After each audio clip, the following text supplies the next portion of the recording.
దేవుణ్ణి ఆరాధించడం వదిలేసి మిగతా అన్నీ చేసుకుంటున్నారు. మరి వాళ్ళల్లో ఎంత ఉద్యమం ఉందో, ఎంత ఆసక్తి ఉందో మనకు తెలియదు. ఆ విచిత్రాల్లో ఒక విచిత్రమే ఫోన్ రింగ్ అవటం మన చర్చిలో. ఇది ఆశ్చర్యం కదా. ఒకటి ఏందది,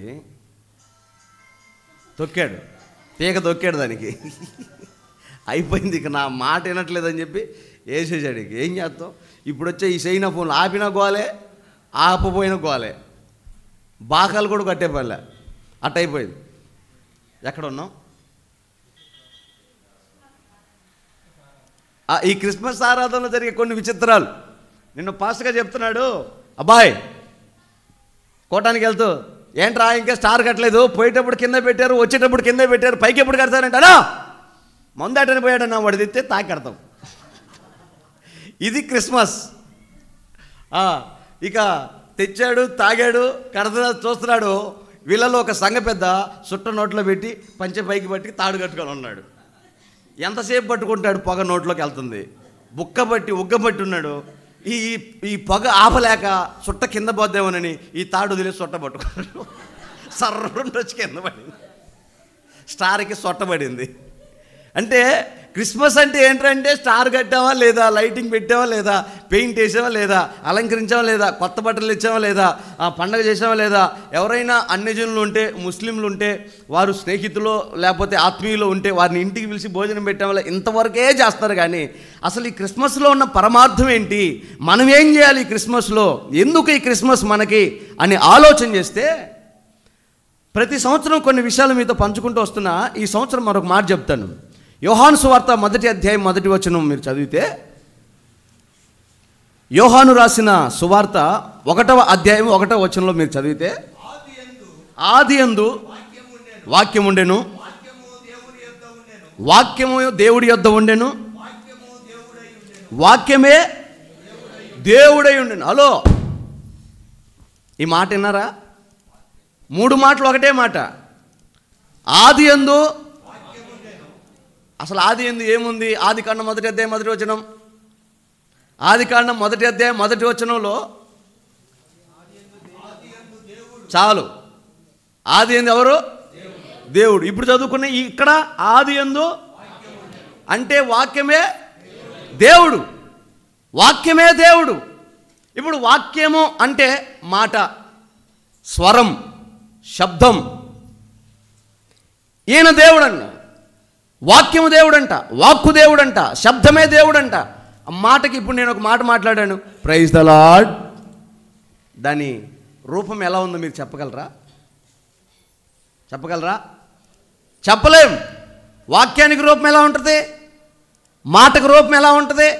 ఆదియందు వాక్యమయ్యున్న ఆ దేవుడు, రూపం లేని, ఆకారం లేని, అలంకరణ లేని ఆ దేవుడు, మహిమలో ఎవరు సమీపించలేని తేజస్సులో ఉన్న ఆ దేవుడు ఎవరయ్యా అంటే, ఈ సృష్టికి అవతల ఉన్నవాడు. ఎక్కడున్నాడు?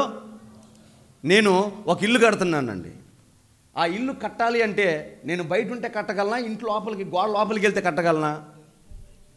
నేను ఈ ఫ్లవర్ వాజ్ తయారు చేస్తున్నా, ఇది తయారు చేయాలంటే నేను లోపలికి వెళ్తే చేయగలనా, నేను బయట ఉంటే చేయగలనా? అంతేగా. మీరు అన్నం ఉడికిస్తున్నారు, మీరు అన్నం కొండలకు పోయి ఉడికిస్తారా, బయట ఉండి ఉడికిస్తారా? బయట ఉంటేనేగా. ఆ దేవాతి దేవుడు, శబ్దమైన దేవుడు, రూపం లేని దేవుడు, ఆకారం లేని దేవుడు, ఆత్మస్వరూపి అయిన దేవుడు, వాక్యమై ఉన్న దేవుడు ఈ సృష్టికి అవతల ఉన్నాడు. సృష్టి అంటే భూమి,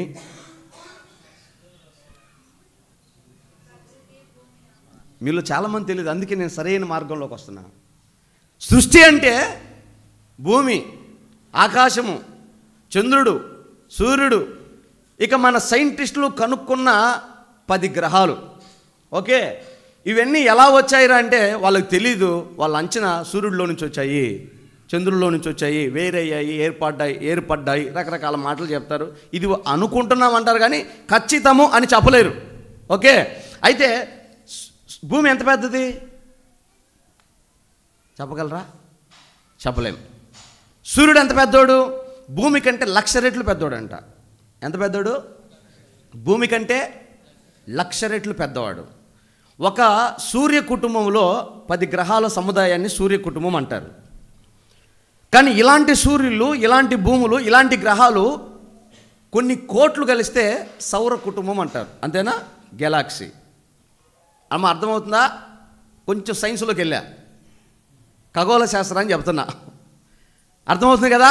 ఒక సూర్యుడే, మనందరికీ కనపడేది ఒక సూర్యుడే, మన ముందు ఒక భూమి మీదే. కానీ ఇలాంటి గ్రహాలు కొన్ని కోట్లు కలిపితే ఒక సౌర కుటుంబం, దాన్ని ఒక గెలాక్సీ అంటారు.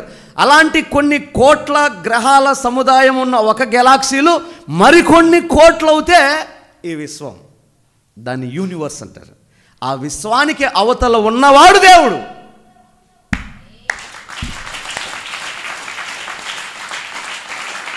ఈ విశ్వములో, ఈ సృష్టిలో ఉన్నవాడు కాదు దేవుడు. ఈ సృష్టిలో ఎవరున్నారు? సృష్టి ఉంది. ఆ సృష్టిలో నువ్వున్నావు, నేనున్నా. ఆ చెట్టు ఉంది, ఆ రాయి ఉంది, ఆ జంతువు ఉంది, ఆ కుక్క ఉంది, ఆ ఏనుగు ఉంది, ఆ పులి ఉంది, ఆ సింహం ఉంది. ఇవన్నీ ఈ సృష్టిలో భాగం. ఇవి దేవుడు కాదు. వీటికి వెనకాల ఉన్నవాడు, వీటికి అవతల ఉన్నవాడు దేవుడు. ఆయన ఎలా ఉంటాడో ఎవరికైనా తెలుసా? ఎవ్వరికి తెలియదు. దానికి ఏ మతమైనా, ఏ కులమైనా, ఏ గ్రంథమైనా చెప్పే మాట అదే. ఇప్పుడు మన ముస్లింలు ఉన్నారనుకో, వాళ్ళు ఏమంటారు? అల్లా ऊपर है, मैं नीचे है, అల్లా కైసా హే, హమారా మాలూమ్ నహీ హే. అలా ఎలా ఉంటాడో తెలుసా? తెలియదండి. ఆయనకు రూపం లేదండి, ఆయన ఎవరు చూడలేరండి. ఎస్, నిజమే. వాళ్ళైనదే చెప్తారు. మనమేం చెప్తాం? మన చర్చిలో ఒక బొమ్మ అయిన ఉందా? మరి ఎటు పెట్టుకుని ఉండి ఆయన ఎవరన్నయ్యా? ఎవరు నాకు తెలియదు. ఎటు పెట్టుకొని ఉన్న ఆయన ఎవరో నాకు తెలీదు. మీకేమో తెలిసే, మరి మీ చుట్టాలేమో ఇంట్లో పెట్టుకున్నారేమో నాకు తెలియదు, పోయినా పలకరించుకోండి. ఆయన ఎవరో నాకు తెలీదు. మరి మన చర్చిలో ఒక్క బొమ్మ కూడా లేదు. సరే పోనీ, నిజమైన హైందత్వము, హిందువు ధర్మము ప్రకారం దేవునికి వారు కూడా చెప్తారు రూపము లేదు అని. కావాలంటే ఓం శాంతి ఓం అనే ఒక తెగ ప్రజలు వచ్చారు. వాళ్ళు అంటారు దేవుడనే వ్యక్తి ఒక శక్తి, ఆయనకు ఒక రూపం లేదు అంటారు. ఓకే, నిజమైన హైందవ ధర్మం ప్రకారం ఓంకార స్వరూపాయ నమః అంటే తెలుసా? ఓంకారం స్వరూపాయనం. ఓంకారం అంటే అర్థం ఏంటంటే ఆది దేవుడు, ఆది శబ్దము, ఆది నాదము అంటారు దాన్ని. ఓంకారం అంటారు. అందుకే ఎక్కడైనా మీరు టెంపుల్స్లోకి వెళ్తే ఒక రకమైన శబ్దం వినబడుతుంది. ఓ, గమనించారా? ఎవరైనా ఉంటే ఒకసారి చేయొద్దండి. మీ అందరికి బాగా తెలుసు. అయితే ఎందుకని ఆ శబ్దాన్ని పెడతా తెలుసా? ఈ శబ్దమే దేవుడు, వాక్యమే దేవుడు. వాళ్ళకి తెలుసు అది. ఈ ఉత్తత్తులకి, భజనగాళ్ళకి, బచ్చగాళ్ళకి తెలీదు. ఈ మిడిమిడి జ్ఞానంతో మధ్యలో వచ్చే వాళ్ళకి ఏమీ తెలీదు. అసలు వాడికి తెలుసు ఓంకార స్వరూపమే దేవుడు. ఆ ఓంకార స్వరూపమైన ఆ వాక్యము, ఆ శబ్దము ఏమైందో తెలుసా? కొన్ని సంవత్సరాలకి 14వ వచనంలోకి వచ్చింది. ఎలా వచ్చింది? ఆ శబ్దము, ఆ వాక్యము, ఆ ఓంకారము శరీరధారి అయి అదే క్రిస్మస్. కోటు చాపట్లు గట్టిగా, గడిగడు కోటు. యేసు రక్తమే జయం. హల్లెలూయా. ఆ శబ్దము, ఆ వాక్యము శరీరమును ధరించుకొని శరీరధారి అయి ఆ దేవుడు మనుషుల మధ్యలో నారాయణుడై నరావతారిగా దిగి వచ్చాడు. అదే క్రిస్మస్. ఎందుకు వచ్చాడయ్యా అనేది తర్వాత సంగతి, ఏం చేశాడయ్యా అనేది తర్వాత సంగతి. అసలు క్రిస్మస్ అంటే ఏంట్రా అంటే దేవాతి దేవుడు మనుషుల కొరకు భూమి మీదకి రావటమే పండగ. హల్లెలూయా. ఇప్పుడు నేను మీ ఇంటికి వచ్చాను అనుకో, ఒక రకమైన పండగ. మీ ఇంట్లో కాఫీ పెడుతుంటారు, ఫ్రూట్స్ కోస్తుంటారు, పాయసం చేస్తారు, పాయసం చేయమంటారు, భోజనం చేయమంటారు. ఏంది ఈ పిచ్చోడు వస్తేనే?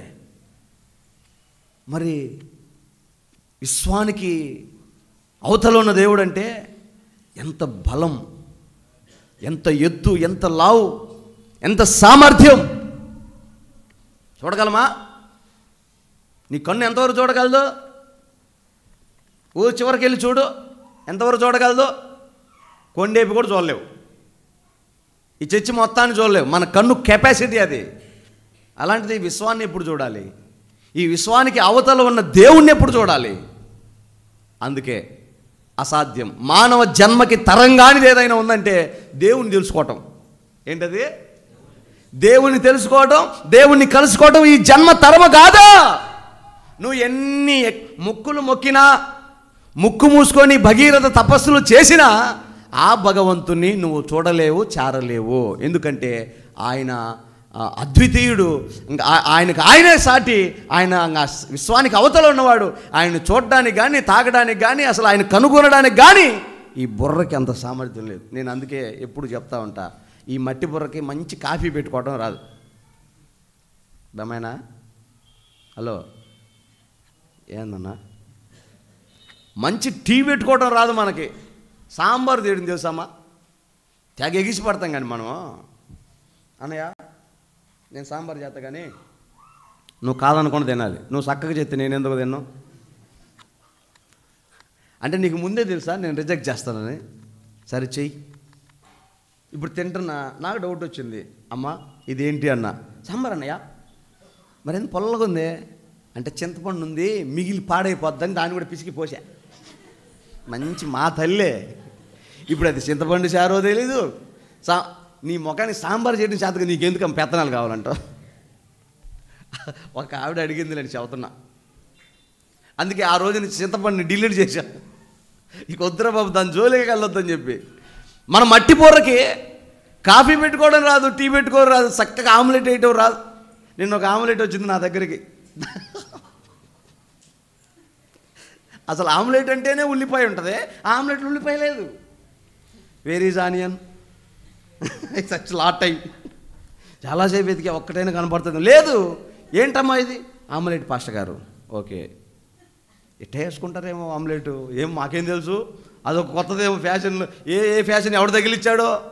మనకి సరిగా వంట చేసుకోవడం రాదు. అలాంటి అతి స్వల్పమైన జీవి మనిషి ఆ భగవంతుని ఎలా పట్టుకోగలడు? అందుకే నీకు అంత సీన్ లేదు కాబట్టి ఆ దేవదేవుడే తన్ను తాను తగ్గించుకొని నిన్ను వెతుక్కుంటూ నీలో ఒకడై నీ లాంగ్వేజ్లోకి వచ్చాడు. అదే క్రిస్మస్. ఆమేన్. స్టార్ ఎవడు కట్టమన్నాడు, కేక్ ఎవడు కోయమన్నాడు, షెట్ ఎవరు పెట్టమన్నాడు, లైటింగ్ ఎవరికి, ఎన్ని ఎవరి కోసం? ఆయన వచ్చింది నీ కోసం, నీతో మాట్లాడాలని. ఆయన స్వరూపం నీలో ఎలా ఉందో, ఆయన ప్రేమ ఎలా ఉందో, ఆయన క్షమాపణ ఎలా ఉందో నీకు తెలియజేయాలని, నాలాగా నువ్వు బ్రతకాలని చెప్పడానికి ఆయన వచ్చాడు. ఇప్పటికీ కొంతమందికి అర్థం కావట్లేదు. యేసుప్రభు దేవుడురా, నమ్మండ్రా, రక్షణరా, పరలోకంరా, నరకం తప్పించుకోండిరా అంటే మా కుక్కే మా దేవుడు, మా ఏనుగే మా దేవుడు, మా కోతే మా దేవుడు. వినరు. ఎందుకంటే ఆ మట్టి బుర్రలో సామర్థ్యం సరిపోదు. మరి ఇంత ఎట్ట సంపాదించాడబ్బా అనిపిస్తుంది ఒక్కోసారి. ఏమండే మనం అంటాం కదా, నక్క తోక దొక్కాడని. ఎందుకు దొక్కాడంటావు? అదేందో నాకు ఎంతవరకు తెలియదు, కానీ అట్లాంటిది ఏదైనా దొక్కి ఉంటాడు. అలా కలిసి వస్తుందేమో, కానీ ఈ మట్టి బుర్రకు సామర్థ్యానికి అర్థం కాదు. అదే దైవికమైన మర్మం, ఆ దేవుణ్ణి తెలుసుకోవడం. అలాంటి దేవుణ్ణి తెలుసుకోవడం మర్మము కనుకే ఆ దేవుడు మన దగ్గర దిగి వచ్చాడు. అందుకే అపోస్తలుడైన పౌలు తిమోతిలకు రాసిన మొదటి పత్రిక 3వ అధ్యాయం 16వ వచనంలో అంటాడు, ఇంత గొప్ప దేవుణ్ణి నువ్వు అర్థము చేసుకోలేవు. దేవుని భక్తిని గురించిన మర్మము చాలా గొప్పదై ఉంది.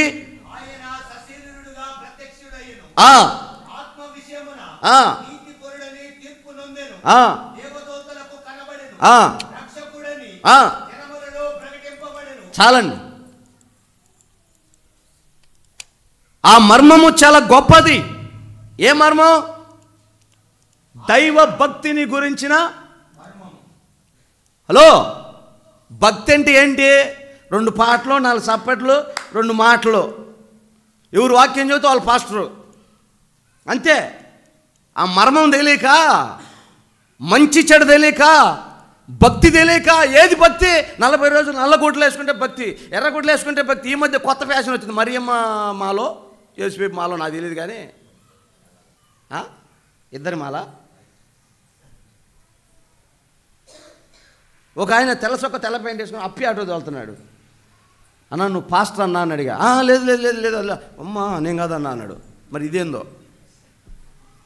నేను కాదు, మరి తెల్ల బట్టలు వేసుకుని వాళ్ళు నేను మాల్లో ఉన్నాలే అన్నాడు. ఇంకెందుకులే, ఆయన చెప్పిందే పెద్ద ఘోరమైన మాట, మళ్ళీ దాన్ని లోపలికి అడగటం ఎందుకని వదిలేశా. దైవ భక్తిని గురించిన మర్మం అర్థం కాక వెతుకుతూ ఉన్నారు. కొండల్లో, లోయల్లో, చెట్లల్లో, పుట్లల్లో ఎతకట్లా.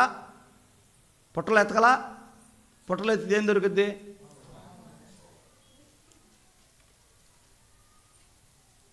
పాము ఎప్పుడైనా మేలు చేస్తుందా? నిన్న పాస్టర్గా చెప్పాడు, ఈ ప్రపంచంలో సాధు చెయ్యబడని ఒకే ఒక జంతువు పాము అంట కదా. నిజమే. దేనికైనా మచ్చిక సింహాన్ని కూడా మచ్చిక చేసుకోవచ్చు, కానీ పామును మాత్రం మచ్చిక చేసుకోలేము. దాంట్లో విషమే ఉంటుంది, అది ప్రమాదం. నిన్న కొత్తగా ఒక మ్యారేజ్ జంట, కొత్తగా పెళ్ళైన జంట, ఈ మధ్య ఒక జబ్బు వచ్చేసింది కొత్త వాళ్ళకి, కొత్తగా పెళ్ళైన వాళ్ళకి. దాన్ని ఏదంటారు, ఫోటోషూట్కి వెళ్ళి ఆడైనా బీచ్లోనే ఆడని తగలబడచ్చుగా. పోయి నాగుపాము దగ్గరికి పోయారు ఫోటోషూట్కి. పోయి పాము పడగ విప్పితే ఈ పక్క ఆవిడ, ఈ పక్క ఈయన, ఇద్దరు పడగ దగ్గర ఉండి ఫోటో తీయాలంట. అసలే అది నాగరాజు. నువ్వు దండం పెట్టినా, మొక్కినా, పాలు పోసినా, అమృతం పోసినా దానికి తెలిసింది ఒకటే, ముద్దు పెట్టుకుంటుంది అంతే. ఇంత ప్రేమగా నా దగ్గరికి వచ్చావు బిడ్డ అని అలా ముద్దు పెట్టింది. ఇద్దరు శవాలై పెద్ద ఆసుపత్రిలో పడుకోబెట్టారు. ఇంకా అయిపోయింది, ఇంకా వాళ్ళ చరిత్ర అంతటితో చినిగిపోయింది. ఫోటో షూట్లే దేవులే, కెమెరా వాడు అడ్రస్ లేకుండా పరిగెత్తాడు. సాధు చేయబడనిది సర్పం, అక్కడ ఎదుగుతున్నారు దేవుణ్ణి. దాంట్లో ఎందుకుంటాడు దేవుడు? కొండల్లో ఎందుకుంటాడు దేవుడు? చెట్లలో ఎందుకుంటాడు దేవుడు? లోకంలో ఎందుకుంటాడు? బొమ్మలో ఎందుకుంటాడు? ఆయన నువ్వు బోల్టేసి బిగించగలవా? దేవుణ్ణి పట్టుకోగలవా? దేవుడు దొరకగలడా? దేవుణ్ణి తలుపేసి బంధించగలవా? ఏం నీ పిచ్చి నాకు అర్థం కాదు. ఎప్పుడు తెలుసుకుంటావు? అందుకే అంటాడు దైవజనుడైన పౌలు, ఇది మర్మం. భక్తి మర్మం రా నాయన, అదంత ఈజీగా అర్థం కాదు. అంత గొప్ప దేవుడు నీకు అంత ఈజీగా దొరకడు. ఆ దేవుడు తన్ను తాను కనబరుచుకున్నాడంట. స్వరూపం లేని దేవుడు, ఆత్మ అయిన దేవుడు కనబరుచుకున్నాడు. దేవదూతలు కనబరుచుకున్నాడు, మనుషులకు కనబరుచుకున్నాడు, జ్ఞానులకు కనబరుచుకున్నాడు, గొల్లలకు కనబరుచుకున్నాడు, మరియకు కనబరుచుకున్నాడు. తన్ను తాను బయలుపరుచుకున్నాడు. నేనే ఎవరో? నేనే దేవుణ్ణి రా బాబో. ఈ ప్రపంచంలో ఇంకెవ్వడు లేడని చెప్పగలిగిన ఒకే ఒక్కడు, నేను ప్రకటిస్తున్న యేసు. హల్లెలూయా. సమస్య అంతా ఇక్కడే. నేను కూడా అంటే అసలు ఏ బాధ లేదు, నలుగురితో నతానేలు అన్నట్టుగా సాగిపోయేది యాత్ర. కానీ ఇక్కడ సమస్య నేనే అన్నాడు ఆయన. అది నేనే, నేను తప్ప వేరొకడు లేడు. ఎందుకంటే అది సత్యం. దైవభక్తిని గురించిన మర్మాన్ని దేవుడు చెప్పడానికి వచ్చినప్పుడు నేనే అన్నాడు. అది కూడా అర్థం చేసుకోలేని బుర్రలు మానాయి. అక్కడ కూడా కన్ఫ్యూజను. యేసుప్రభు ఎక్కడైనా నేను దేవుణ్ణి అని చెప్పుకున్నాడా? ఎవరు ఎర్రోడా? ఇంత క్లియర్గా చెబుతున్నాడు కదరా, నేనే మార్గము, నేనే సత్యము, నేనే జీవం అని క్లియర్గా చెప్తే మళ్ళీ నేను దేవుణ్ణి అని చెప్పుకున్నాడా? ఎక్కడ చెప్పుకున్నాడా అంటాడు. ఇంక ఏం చెప్పాలి ఆడికి మనం? ఆడికి మళ్ళీ డిబేట్ ఒకటి, ఆడికి మళ్ళీ మనం సమాధానం. అంతే.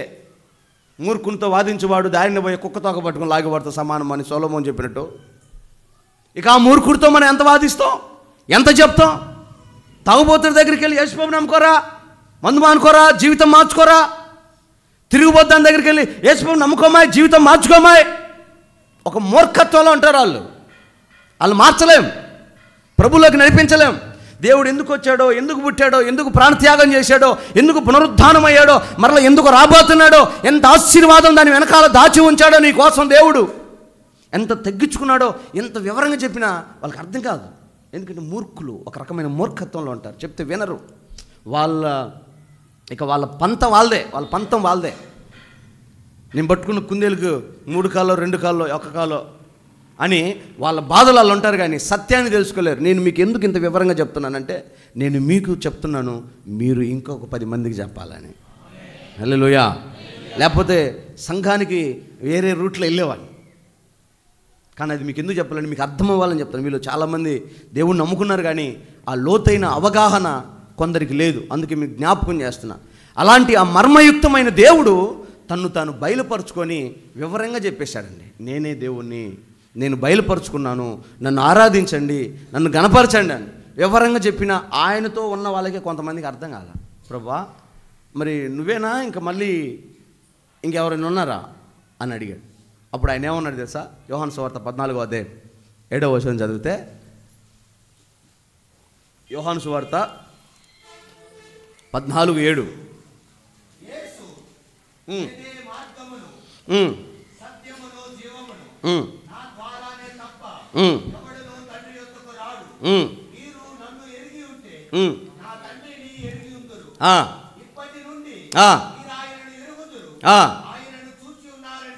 ఆమేన్. హల్లెలూయా. గట్టిగా చేతులేదు చెప్పండి. దేవుణ్ణి ఎవరైనా చూస్తారా? ఇందాక చదువుకున్న వాక్య భాగం ప్రకారం ఎవరైనా చూస్తారా? చూడరు, చూడనేరరు. కానీ ఇప్పుడు యేసుప్రభు ఏమన్నాడు? చూసి ఉన్నారు. ఎవరో రాంగ్ ఇన్ఫర్మేషన్ ఇస్తున్నారు. చూస్తున్నారు కాదు, చూసి ఉన్నారు. చూశారు. మేము ఎప్పుడు చూసాం? గుడ్డోడా, నన్ను చూసావా? నేనేరా. కోర్టు చప్పట్ల గట్టిగా ఇక ఆనందం అయిపోయింది వాళ్ళకి. శిష్యులకి పండగ అయిపోయింది. అమ్మా మెస్సయ్య వచ్చాడు, దేవుడు వచ్చాడు, దేవుణ్ణి కనుగొన్నాము. అందుకు కదా పీకలకు వస్తున్న కోయ్ నా తండ్రి దగ్గరికి వెళ్ళిపోతా అన్నాడు. పేతురు సిలువేస్తాం నీకు యేసుప్రభుకి వేసినట్టు, వామ్మో దేవుణ్ణి లాగా మరణించడం అంత అర్హత నాకు లేదురా బాబు, నన్ను తలకిందులకు సిలువేయండి అన్నాడు. ఎందుకురా ఇంత త్యాగం చేస్తున్నారంటే వాళ్ళు దేవుని చూశారు, దేవుణ్ణి తాకారు, దేవుణ్ణి కనుగొన్నారు, దేవుణ్ణి పట్టుకున్నారు, దేవుడు వాళ్ళకి అర్థమయ్యాడు. ఈరోజు చాలామందికి అర్థం కావట్లేదు దేవుడు. ఇక్కడ ఉన్నవారికి కూడా కొంతమందికి అర్థం కావట్లా. అందుకే భక్తిని నిర్లక్ష్యం చేస్తున్నారు.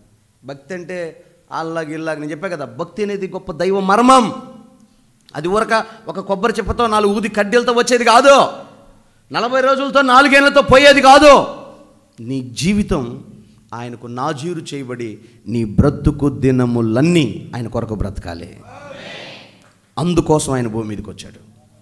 అందుకు నీకు మార్గం సరళం చేయడానికి వచ్చాడు, నీకు బయలుపరచుకోవడానికి, నీకు తెలియజేయడానికి వచ్చాడు. అయినా నీవు దేవుణ్ణి వదిలిపెట్టి ఇంకా లోకాన్ని చూసి, సినిమాలు చూసి, సీరియల్ చూసి, నాగరికత చూసి, ఈ ఫ్యాషన్ తెచ్చి ఒంటి మీద వేసుకుంటున్నావంటే, మెడికల్ షాపులో క్రీమ్ దొరకకూడదు, ఫ్యాన్సీ స్టోర్లో క్రీమ్ దొరకకూడదు, అన్నీ పూసేసుకుంటున్నావు. అదేమో పింక్ కలర్లోకి వస్తుంది మగమంతా. ఒకటి ఎవరైనా ఏదైనా ఒకటి పూస్తే బాగుంటుంది. ఏ రంగు ఏ క్రీమ్ పోతే ఏ రంగు వస్తామో తెలియక మొత్తం పూస్తే పింక్లోకి వస్తుంది. అది కావాలంటే మీరు బజార్లో చూడండి, ప్రాముఖ్యంగా పల్లెటూరులోనే ఎక్కువ ఉంటుంది. అంటే వాళ్ళు తెలియక పాపం అవగాహన లేక తక్కువ రేటుకు దొరికినన్ని తీసుకొని ఇంకా పండగ దగ్గరకు వస్తాను ఇంకా ఎక్కువ పూసిద్ది. పండగకి మెరిసిపోవాలి అంతే, వేసునామంలో ఇంకా దగదగలాడిపోవాలి, మెరిచిపోవాలి, ఇంకా అంత పూచిద్దా, అది రివర్స్ అయిపోద్ది. ఇప్పుడు మితంగా తింటే ఆరోగ్యం, అమితంగా తింటే కదా, పీకల్లాగా తింటే ఎక్కువైపోయింది. అయ్యా ఎవడు తినమని అంత ఎవరు తిన బాగుందని ఒక ముద్ద తిన్నా. ఏంది ఇప్పుడు? పడుకోలేడు, కూర్చోలేడు, నిలబడలేడు, అటు తిరుగుతుంటాడు. వాయమ్మా వాయితల్లా ఏమైందిరా, అటు పో, ఆ పెట్రోల్ బంక్ అవతలికి పోయి రాపో. ఇక్కడ నడిచి ఆయర్ కాడ అప్పుడప్పుడు నేను రాత్రి 11 గంటలకు అక్కడికి వస్తానా, ఒక్కొక్కడు బైక్ కొడుకు ఇప్పుడు పోతాడు 11 గంటలకి. నాకు ఖచ్చితంగా అర్థమైంది, ఏ రెస్టారెంట్లో నా దిక్కుమాలి అన్ని కులిపోయి తింటాడు బిర్రుగా. ఆ బిర్రుగా 4 ఒక సొక్క వేసుకొని బిర్రు కడుపు నిండా తింటాడు. అది అర్థం కాల, తర్వాతగా తెలిసేది. నిన్న ఒక ఆయన ఫోన్ చేశాడు, అన్నా రా అన్న పోదాం, విజయవాడ వెళ్దాం అన్నాడు. సరే ఈరోజు నేను బిజీగా ఉన్నా, రేపు వస్తాను అన్నా. రేపు ఫోన్ చేశా పోదామా అని. లేదన్న బాత్రూంలో పోతున్నావు. ఏమైందంటే రాత్రి బిర్యానీ తిన్నాం, అది తేడా కొట్టిందన్న. ఏంది పరిస్థితి? బాత్రూమ్ పక్కనే సాపేసుకున్నాడు అయ్యగారు ఓపిక లేక. అటు పాటం ఆడు పండుకోవడం, అటు పాటం ఆడు పండుకోవడం. ఏమంత బాధ? అమితంగా తిని అమితంగా చేసి కొంతమంది తెలియక ఈ లోక సంబంధమైన అన్నీ తీసుకొచ్చి నెత్తినేసుకోవాలని అదొక రకమైన సోక్ అనుకుంటారు. ఏది దేవుని మాట వినకుండా తన చిత్తాన్ని చేసుకొని ఆనందపడటం అదొక రకమైన ఫ్యాషన్ అనుకుంటారు. ఆయన ఎంత బాధపడతాడో మీకు ఇప్పుడు అర్థం కాదు, తర్వాత తెలుస్తుంది. మీరు నవ్వుకుంటున్నారు కానీ ఆయన చాలా బాధపడతాడు. ఒక దేవుడు అంటే అసలు ఆ బంధం ఏంటనుకున్నారు మీరు? పేగు బంధం కంటే, రక్త బంధం కంటే, భార్యాభర్తల బంధం కంటే, తండ్రి తల్లి పిల్లల బంధం కంటే 100 రెట్లు ఎక్కువైన బంధం ఆయనది, మనది. అది చాలామంది తెలియదు. దేవుడు అంటే ఏంటో ఆయన ఎవరూ లే, అసలు ఆయన మనకేం పనిలే, ఏదో ఇంకా మళ్ళీ దొరికితే కొడతాడేమో, నరకం లేస్తాడేమో భయంతో వస్తారు. నువ్వు భయపడాల్సిన అవసరం లేదు. ఆయన నిన్ను ప్రేమించే నీ కన్న తండ్రి అంతే. నువ్వు పెరిగింది తల్లి గర్భంలోనైనా నీకు రూపించినవాడు ఆయనే, నిన్ను రూపించినవాడు. నీకు ఆయుష్కాలం ఇచ్చి నీకు అవయవ నిర్మాణ దాత, నిర్మాణకుడు ఆయనే. నీకోసం ప్రాణం పెట్టినవాడు ఆయన. మరణ శాసనాన్ని రాసుకొని నీకోసం ముందుగానే మరణించి సిలువ మరణం ద్వారా నిన్ను రక్షించుకున్నవాడు ఆయన. ఒకడు అడుగుతాడు, అప్పుడు చచ్చిపోయాడు యేసు ప్రభు, రేపు పుట్టేవాడికి రక్షణ ఎట్టా అని. ఏమండి, అంబేద్కర్ రాజ్యాంగం రాశాడు, ఆయన ఉన్నప్పుడు వాళ్ళకైనా మనకు కూడా అంత తిక్కలోడు ఆపరేషన్ అడిగినాడు. ఇక ఆడితో డిబేట్ మళ్ళీ. అంత అజ్ఞాని. ఈ మధ్య మనకి బాగా వీడియోలు పోతున్నాయి కొంచెం తెలుసుకుంటారని. ఆ అజ్ఞానితో మళ్ళీ పోటీ, ఆడికి మళ్ళీ సమాధానం చెప్పడం, వీళ్ళకి టైం వేస్ట్ సువార్త చెప్పుకోక. సదాకాలం తరములకు రక్షణ స్థిరపరిచి మరణ శాసనాన్ని కొట్టివేయడానికి వచ్చిన వాడే మనం ఆరాధిస్తున్న ప్రభు. ఇదే క్రిస్మస్ దినం. ఈ క్రిస్మస్లో ఉన్న మర్మం ఏంటంటే, దైవం మర్మం ఏంటంటే, ఆయన్ని నువ్వు తెలుసుకోలేవని, ఆయన నువ్వు చూడలేవని, ఆయన గుర్తుపట్టలేవని ఆయన తన్ను తాను ప్రత్యక్షపరుచుకున్నాడు. అలా ప్రత్యక్షపరుచుకోవడానికి ఎంత జరిగిందో, ఏం జరిగిందో ఇది ఈరోజు ఒకరోజు చెప్తే తీరేది కాదు. కోటాను కోట్ల దూతల మహిమ, పరలోకం, సింహాసనం, అధికారం, ఈ విశ్వమును ఏలే శక్తి, సామర్థ్యం, ఈ లోకంలో ఉన్నట్టు అన్నిటి మీద సామర్థ్యం కలిగిన ఆ కుర్చీ వదిలి విధేయుడై, దీనుడై, చాతగాని వాడై, పేదవాడై పశువుల పాకల తొట్టిలోకి వచ్చాడంట. ఆయనకు చుట్టిన గుడ్డ దగ్గర నుంచి ఆయన పెరిగిన కొంప, ఆయన తిరిగిన ప్రాంతం అన్నీ ఆశ్చర్యం అనిపిస్తుంది. ఏంటండి, మనకేమో సువర్ణ వీధులా, మనకేమో శ్రేష్టమైన భవనమా, ఇల్లా, ఆయనకేమో పశువులు తొట్టా. తొట్టులో గడ్డేగా వేస్తారు, గొర్రెలు తినక మిగిలినాయి. దాంట్లో సర్వలోకాలను సృష్టించిన వాడు దాంట్లోకి వచ్చాడంట. ఎంత తగ్గించుకున్నాడండి. మనం తగ్గించుకోలేమా? ఈ కుటుంబ తగాదాలు వచ్చినప్పుడు నాకు ఈ మాట గుర్తొస్తుంది. ఆయనే అంత తగ్గించుకున్నప్పుడు ఒక్క విషయంలో భార్య కానీ, ఒక్క విషయంలో భర్త కానీ తగ్గించుకుంటే సమస్య ఎందుకు ఉంటుంది? అసలు భార్య భర్తల మధ్య సమస్య ఉండదు, బావ మరదల మధ్య సమస్య ఉండదు, అత్త కోడల మధ్య సమస్య ఉండదు, తల్లి తండ్రుల పిల్లల మధ్య సమస్య ఉండదు. తగ్గించుకోరు. వాళ్ళ అహం నెరవేర్చుకోవడానికి, ఇది నెరవేర్చుకోవడానికి స్వచిత్తాన్ని చేసుకుంటారు. ఆ తర్వాత తప్పిపోయిన కుమారులాగా పందులతో పొట్టు దీని బతుకుతాడు. కుక్క బతికేగా. మాట వినని, తల్లిదండ్రికి లోబడని, దేవుని మార్గంలో నడవని ప్రతి వాని జీవితం ఎలాగుంటుందో నేను ముందు చూసా, చాలామందిని చూసా. నేను లైవ్లో కూడా చెప్పగలను. నా ప్రాణ స్నేహితుడు ఒకడు ఉన్నాడు, నాతో పాటే పరిచర్యకు వచ్చాడు. నాకంటే బాగా వాక్యం చెప్తాడు, నాకంటే బాగా పాట పాడతాడు, నాకంటే ఎక్కువ కృపావరాలు ఉన్నాయి ఆడికి. ఒక దశలో వీడితో నేను పోటీ పడగలన సేవలో, నా వల్ల అవుద్దా అని రాత్రింబగల్లో నేను ఆయన పాదాలు పట్టుకొని ఏడ్చేవాడిని వాడి కోసం, వాడిని ఎదుర్కోలేక.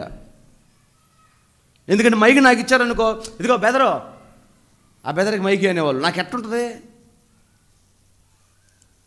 అలాంటోడు ఇప్పుడు గోలికాయలు ఆడుకుంటున్నాడు, చిన్నపిల్లలు ఎంటేసుకుని క్రికెట్ ఆడుకుంటున్నాడు. తినడానికి తిండి లేదు, ఉండడానికి ఇల్లు లేదు, భార్యతో సమాధానం లేదు, పిల్లలకి కట్టుదానికి గుడ్డ లేదు. ఏమైందిరా అని జీవితం అంటే కేవలం వాడి అహం నెరవేర్చుకున్నాడు అంతే. దిక్కులేని బతుకుతున్నాడు అంతే. ఆదరించేవాళ్ళు లేడు, చేరదీసేవాళ్ళు లేడు, నాన్నవాడు లేడు. ఆత్మీయులు ఎవరైనా దగ్గరికి వెళ్దామంటే ఎట్ట వెళ్తారు? ఇప్పుడు నేను ఉన్నాను, నేను ఎవరికైనా సాయం చేస్తూ ఉంటా అప్పుడప్పుడు. సరే చేద్దామని దగ్గరికి వెళ్తే వాడు ఆత్మీయ జీవితమే చక్కగలేదు, వాడికి సాయం చేస్తే నా కష్టార్జితం వ్యర్థమైపోదు. ఏమండి, సాయం చేయమన్నా కదా అని చెప్పి కొంతమంది అబ్బో మనోళ్ళు త్యాగమూర్తులు అంటారు. ఏం బాబాయ్, రే పండగ పూట సుక్క తాగాలరా, దా పండగ కదా, నువ్వు వాడికి 500 ఇస్తావు, 500తో వాడు ఇంట్లో సరుకులు తెచ్చుకుంటాడా, బ్రాందీ షాప్లో ట్యాక్స్ కట్టి వస్తాడా? అది సాయమా? నువ్వు మేలు చేసినట్ట వాడిని ఇంకా తీసుకుపోయి నెట్టినట్ట కొంతలోకి. ఏది సాయమో కూడా తెలియదు కొంతమందికి. అంత ప్రేమ కలిగిన దేవుడు నీ కోసం ఇంత చేస్తే నీవు ఆయన గుర్తుపట్టకపోవడం చాలా బాధాకరం అండి. ఇంకా దేవుణ్ణి ప్రశ్నించి, ఇంకా ఎందుకు ఇలా జరిగిందని, ఇంకా నాకు ఇది జరగలేదని, నాకే ఎందుకు ఎటు జరుగుతుందని, ఏంటి ఇదంతా? నిన్ను అరచేతిలో చెక్కుకున్నాడంట ఆయన. కునుకక నిద్రపోక, అలసిపోవడానికి ఆయన మనిషి కాదు, నిద్రపోవడానికి కల్పించిన కథ కాదు. దేవుడికి అలసట వస్తుందా? దేవుడికి నిద్ర వస్తుందా? ఎవరి గురించి ఏం మాట్లాడుకుంటున్నారు, ఏం రాసుకుంటున్నారు? మొన్న ఒకడు వస్తా ఉన్నా, చర్చి దగ్గర లైటింగ్ గ్రాండ్గా ఉంది, గట్టిగా అల్లు చెప్పండి. ఆ గ్రాండ్ లైటింగ్లో ఒక మంచి పాక, ఆ పాకలో ఒక తొట్టి. ఇంతకు తొట్టిలో యేసు ఉన్నాడంటవా? అంటే ఒకవేళ ఆయన పరలోకం పోయి నీ లాక్కొచ్చి తొట్లో పడకబెడుతున్నారు ఈరోజు. మీకు అర్థం కాలా? ఒకవేళ ఆయన పరలోకం పోయినా వీళ్ళు మళ్ళా తీసుకొచ్చి ఆ తొట్లో వేస్తున్నారు. నువ్వు తొట్లోనే ఉండు ప్రభా, నువ్వు తొట్లో. అరే నేను అది కాదురా, నా క్యారెక్టర్ అది కాదురా, అది అయిపోయింది, మీకోసం త్యాగం చేశాను, అయిపోయింది. ఇప్పుడు నేను యోధాగోత్రపు సింహమై మరలా నా తండ్రి సింహాసనం దగ్గరికి వచ్చాను. వినరు. ఆహా, నువ్వు పండుకోవాల్సిందే, మేము పాట పాడాల్సిందే, ఓపాల్సిందే. చల్లగాలిలో చాటు లేక ఏమైందంట? అబ్బా చలిపెట్టిందంట, స్వెటర్లు వేయండి. ఏం పాటలు పాడతారు? సరే ఏదో ఆయనకి ఏదో ఆయన ఊహించుకొని ఆ రకం రాశాడు అనుకో, దాన్ని మళ్ళీ ప్రమోట్ చేయడం కూడా చండాలం కదా. ఇంకా ఇప్పుడు నువ్వు ప్రభుని నమ్ముకున్న కొత్తలో విశ్వాసంలో నీ భక్తి అడుగులు తడబడవచ్చు. ప్రారంభం నడక కనుక. ఇప్పుడు చిన్నపిల్లలు ఉన్నారు, సంవత్సరం దాటిన పిల్లలు నడిచేటప్పుడు వాడు నడుస్తుంటేనే ప్రమాదకరంగా ఉంటాడు. తాగుబోతున్నట్టు నడుతుంటాడు, ఏడబడతాడో అని. ఆడు పడవచ్చు, తప్పు లేదు. పడ్డాడంటే పరిగెత్తుకుంటే లేపుతాం. మీరు పడండి, ఏం కళ్ళు కనపాల మెడగబెట్టి సరుతాడు. అదేందండి, చిన్నప్పుడు పడ్డప్పుడు ఏమో ప్రేమగా లేపారు కదా, ఇప్పుడు కూడా లేపొచ్చుగా. ఎందుకు లేపరు? ఇంకేం రోజు పడతాను అంటవా? పాపినయ్యా, నేను పాపినయ్యా, ఎన్నాళ్ళు చేస్తావు పాపాలు? తప్పిపోయానయ్యా, నేను తప్పిపోయా, ఇంకెన్నేళ్ళు తప్పిపోతావు? ఇంకెన్నేళ్ళు నేర్చుకుంటావు? ఇంకెంతకాలం? అయిపోయే సంవత్సరాలు అయిపోయాయి. మళ్ళీ ఏదో వస్తుందంట, జూనియర్ కరోనా పురుడు పోసుకుందంట. అది వాడు చెప్పడం భోజనం అవుతా, టీవీ నైనోడు వాడికి ఏం పని ఉండదు. జనాలు భయపెట్టి సగం చంపుతుంటాడు. వస్తుంది, చంపేస్తుంది, ఇంకా జాగ్రత్తగా ఉండండి. అది ఇది ఏదొచ్చినా ఏమొచ్చినా నువ్వు యేసయ్య అరచేతిలో ఉన్నావన్న సంగతి వాస్తవం, దాన్ని నువ్వు మర్చిపోవద్దు. ఆమేన్. ఆయన భూమి మీదకి వచ్చిందే నిన్ను రక్షించడానికి, నిన్ను ప్రమోట్ చేయడానికి, పరలోకానికి నిన్ను కాపాడుకోవడానికి. నువ్వు పడిపోకూడదని, తప్పిపోకూడదని, జారిపోకూడదని, నీకు భక్తి తెలియాలని. నా మట్టుకు నేను చెప్తాను, ఒక ఉన్నతమైన ఉపదేశంలో నిన్ను స్థిరపరిచాడంట ఆయన. సత్తువ కలిగిన సంఘంలో ఆ మట్టి ఈ మట్టి అయితే నీకు జీవం రాదని, నీ వేళ్ళు చేదవుతాయని, కుళ్ళిపోతాయని, ఫలములు రావని, సత్తువ కలిగిన భూమిలో ఎరువును వేసి సేద్యపరిచే మంచి వ్యవసాయకుడు కలిగిన సేవకుని సంరక్షణలో నిన్ను ఆయన నాటాడు. సభలగొడ్డ కాటేశ్వర రక్తమే జయం. హల్లెలూయా. దేవునికి మహిమ కలుగును గాక. ఆమేన్. మరి అంత ప్రణాళిక ఉన్న దేవుడు నిన్ను ఎందుకు వదిలేస్తాడు? నువ్వే పోతున్నావు, జారిపోతున్నావు. ఆ భక్తి మర్మం అర్థం కాక, భక్తి తెలియక. అందుకే దేవుడు అంటాడు, పాత నిబంధనలో తను బయలుపరుచుకున్నాడు, క్రొత్త నిబంధనలో తను బయలుపరుచుకున్నాడు, ప్రవక్తల ద్వారా, శిష్యుల ద్వారా, అనేకుల ద్వారా బయలుపరుచుకున్నాడు. వారిలో ఒకరు చెప్పిన మాట, కీర్తనల పుస్తకం 50వ అధ్యాయము 53వ వచనం చదివితే, స్తుతియాగము అర్పించు వానికి నా రక్షణ కనబరుచుకుంటాను. 23 సారీ. స్తుతియాగము అర్పించువాడు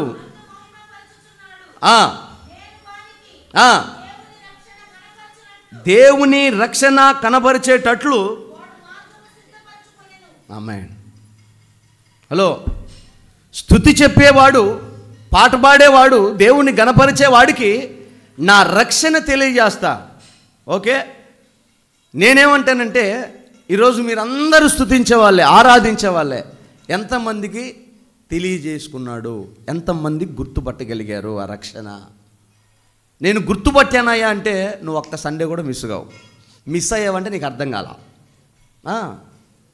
నువ్వు ఒక సండే నువ్వు మిస్ అయ్యావంటే దేవుడు నీకు అర్థం కాల, భక్తి మర్మం నీకు తెలియలా. ఇది వాస్తవం. ఒకవేళ ఇంపార్టెంట్ పని మీద మీరు ఆగి ఉండొచ్చు, అది వేరే విషయం. ఏ పెళ్ళికో పేరెంటానికో పప్పన్నానికో ఈ తద్దినాలకు కూడా కొంతమంది చర్చకు కొడతారు. ఆ దరిద్రం నాకు అర్థం కాదు. దినానికి కూడా నా మరీ కక్కుర్తి కాకపోతే చర్చ కొట్టి సింపుల్గా ఏదో చొక్క బటన్ తీసేసినట్టుగా చర్చిని స్కిప్ చేసి వెళ్ళిపోతూ ఉంటారు. నీకు దేవుడు అర్థం కాల, ఆయన ప్రేమ అర్థం కాల, అందుకే ఆయన దాటి వెళ్ళిపోతున్నావు. ఆయన అంటాడు, నాకు స్తుతి యాగం అర్పించు వాడికి నేను నా రక్షణ తెలియజేసుకుంటా. రక్షణ అంటే ఎవరు? యేసయ్య. దేవుడు ఎట్లా తెలియజేసుకుంటావయ్యా? యేసుప్రభు పుట్టక ముందే చెప్పిన మాట అది. నువ్వు ఎట్లా తెలియజేసుకుంటావు?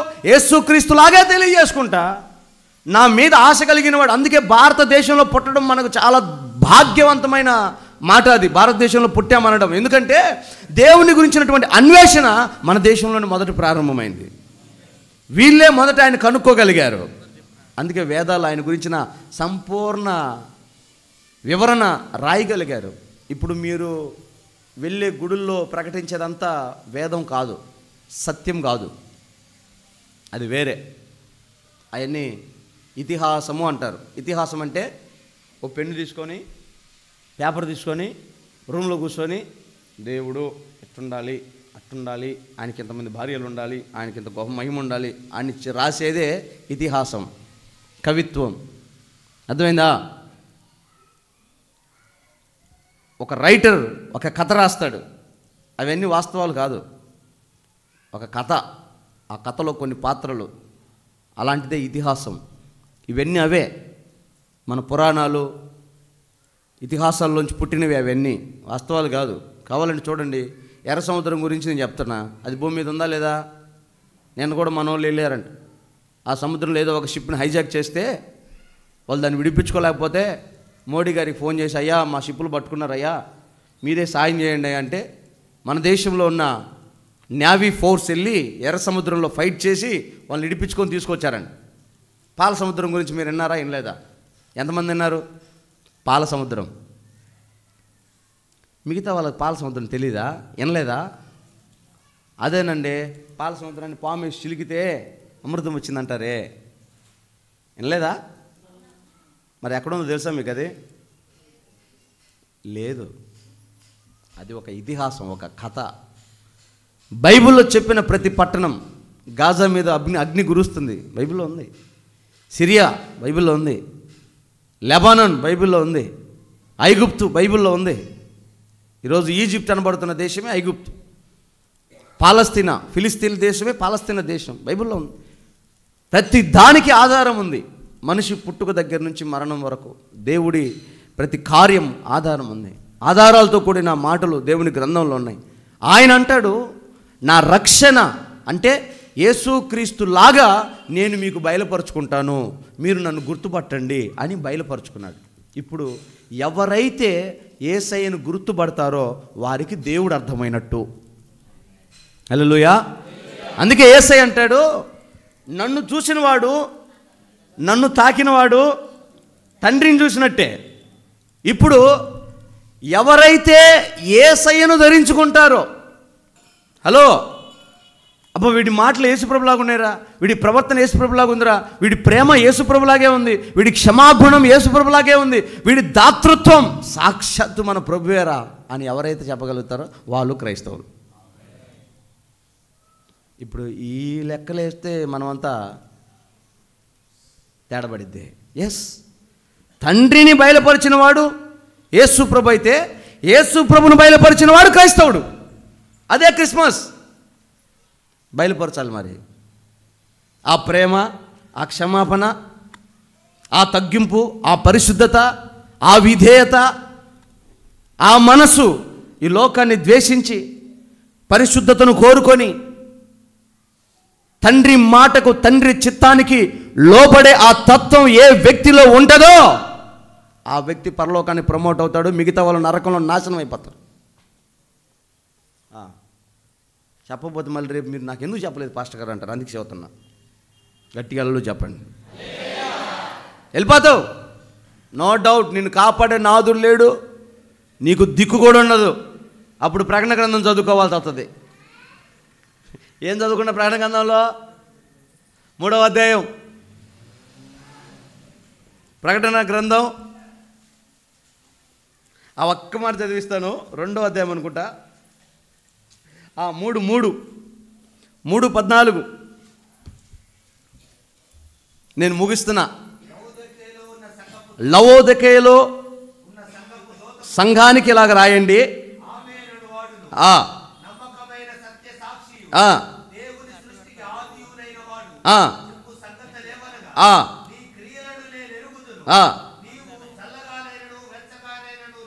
అబ్బా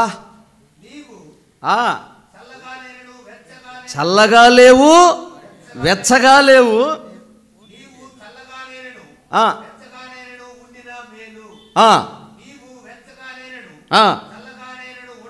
ఉండక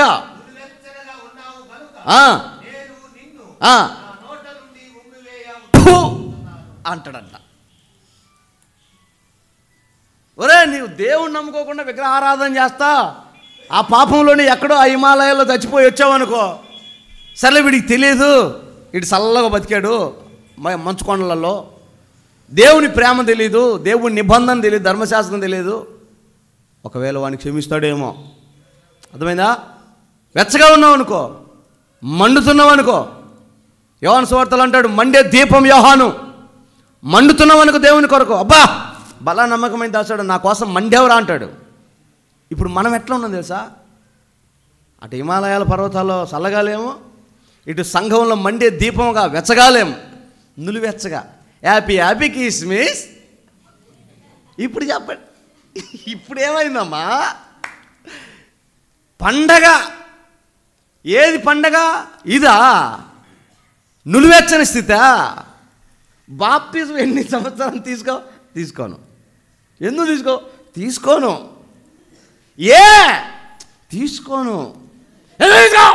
తీసుకోను. నువ్వు ఎంత ఎమోషన్ అయిపో, పొడుస్తా తీసుకోను. తీసుకోను.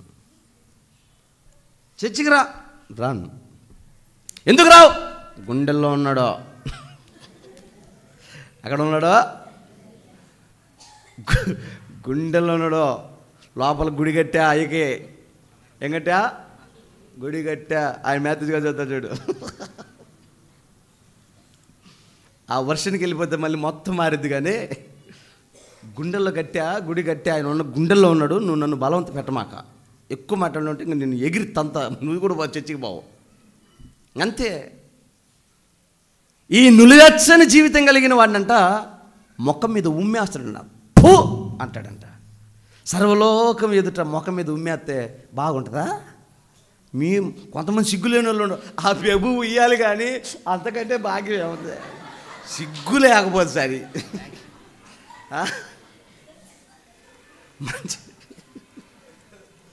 మంచి సెట్ ఉండదు ఒక్కొక్కడికి.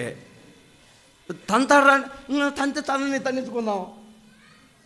దేవుని దగ్గర నిలబడి ఆయన ఎదుర్కోవడం అంత సామాన్యమైన విషయం కాదు. అందుకే ఆయన చెప్పాడు, జాగ్రత్త, ఆయన ఎదుట నిలబడాలంటే మీరు శక్తి గలవారగునట్లుగా జాగ్రత్త అని పదే హెచ్చరించిపోయాడు ఆయన. ప్రార్థనాపూర్వకంగా ఉండండి, ఉపవాసాలు ఉండండి, సంఘంలో అంటుకట్టుబడి ఉండండి, పరలోక రాజ్యం సిద్ధపడండి, వివరంగా చెప్పెళ్ళాడు. నన్ను పోలి నడుచుకోండి అని క్లియర్గా చెప్పాడు. ఇంకా చెబుతున్నాడు, నువ్వు దౌర్భాగ్యవుడురా, దిక్కుమాలినోడవరా, దరిద్రుడురా, గుడ్డోడురా, దిగంబరుడు అయి ఉన్నావని ఎరుగక. అయ్యగారు అమ్మా ఫస్ట్ చదువు, నేను చదివించని చదువు. నీవు దౌర్భాగ్యుడవు, దిక్కుమాలిన వాడువు, ఎరుగక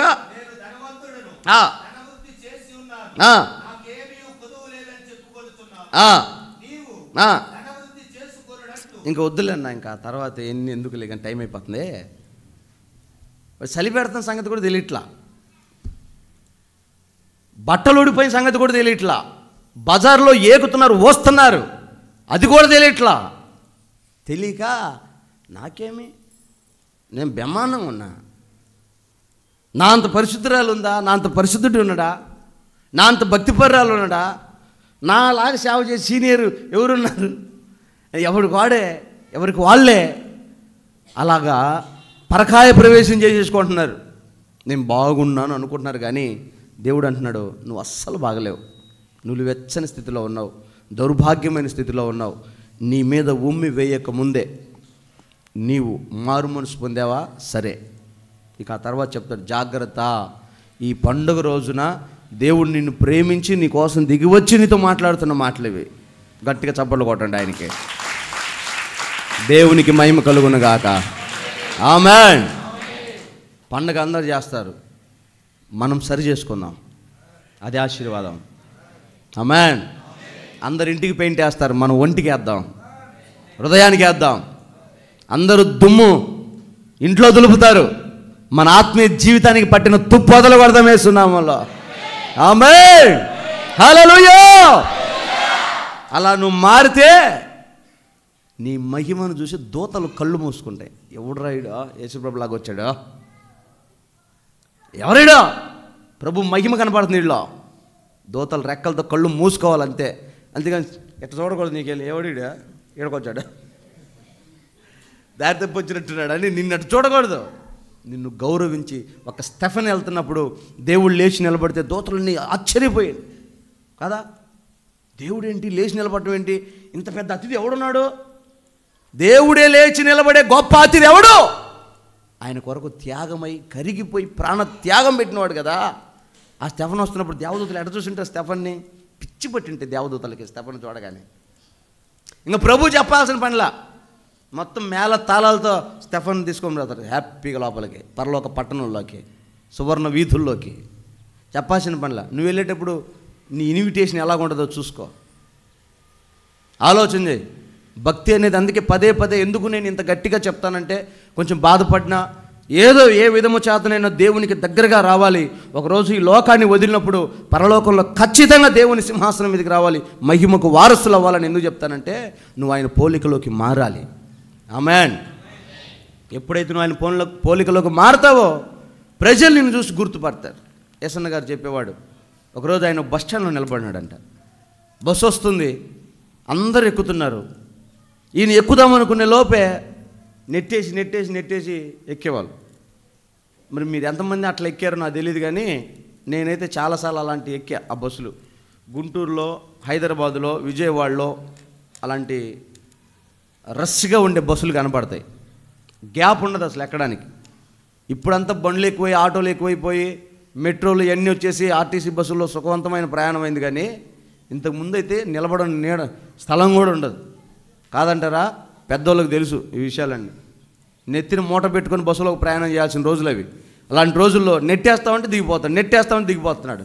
ఆ పక్కనే కూర్చొని ఒక ఆమె చెనక్కాయలు అమ్ముకుంటా ఉందండి. చాలాసేపు చూసిందంట ఆయన్ని. ఆయన అడిగిందంట, అయ్యా నువ్వు యేసు నమ్ముకున్నావా అనిందంట. ఆయన అంటాడు, నేనేమైనా మూర్ఛరోగములాగా మెడలో పలకేసుకున్నానా ప్రభు బిడ్డనని.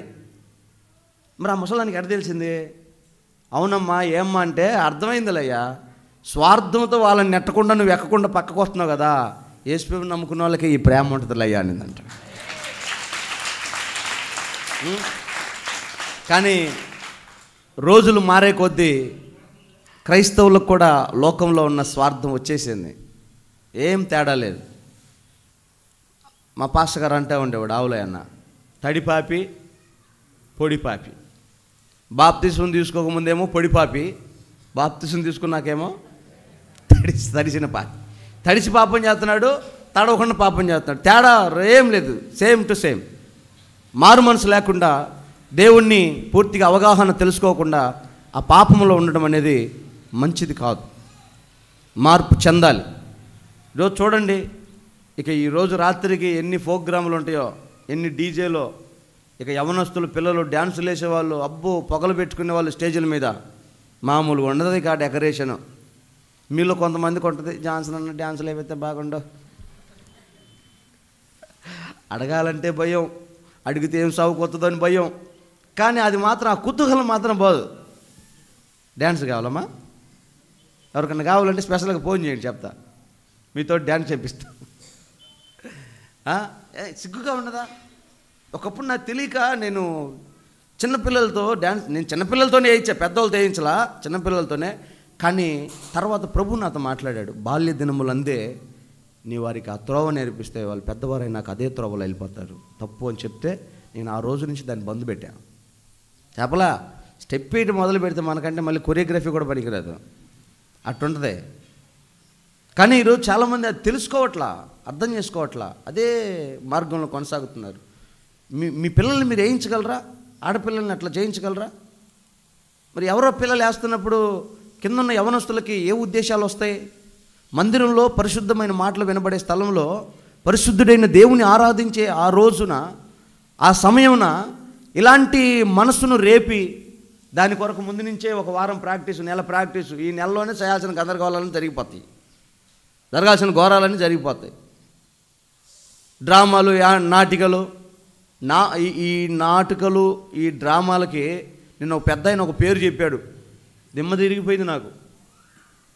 ఆయన మరణానికి దగ్గరగా అవుతున్నాడు, అర్థమవుతుంది ఇక చనిపోతాడు, ఒక నెల 15 రోజులు చనిపోయాడు ఈ మధ్య. నేను అడిగా, ప్రభుని నమ్ముకోలేదు కదా, నేను ఒక ప్రార్థన చెప్తా, యెహోవా నామమున ప్రార్థించు ప్రతివాడు రక్షణ పొందుతాడని లేఖనంలో ఉంది, ఒకవేళ నీకు అవకాశం ఉంటే దేవుడు రక్షిస్తాడని, నీ పాపం ఒప్పుకోమని ఒక ప్రార్థన చేపిద్దామని చెప్పిస్తూ ఉంటా. ఆ ఒప్పుకోలు ప్రార్థన చేయించాడు, ప్రార్థన చేశాడు, వాక్యం చెప్పిన తర్వాత నేను భయస్తా మరి అని చెప్తుంటే, అయ్యా నువ్వు చెప్పిన వాక్యం అంతా నాకు భలే గుర్తుంది అయ్యా అన్నాడు.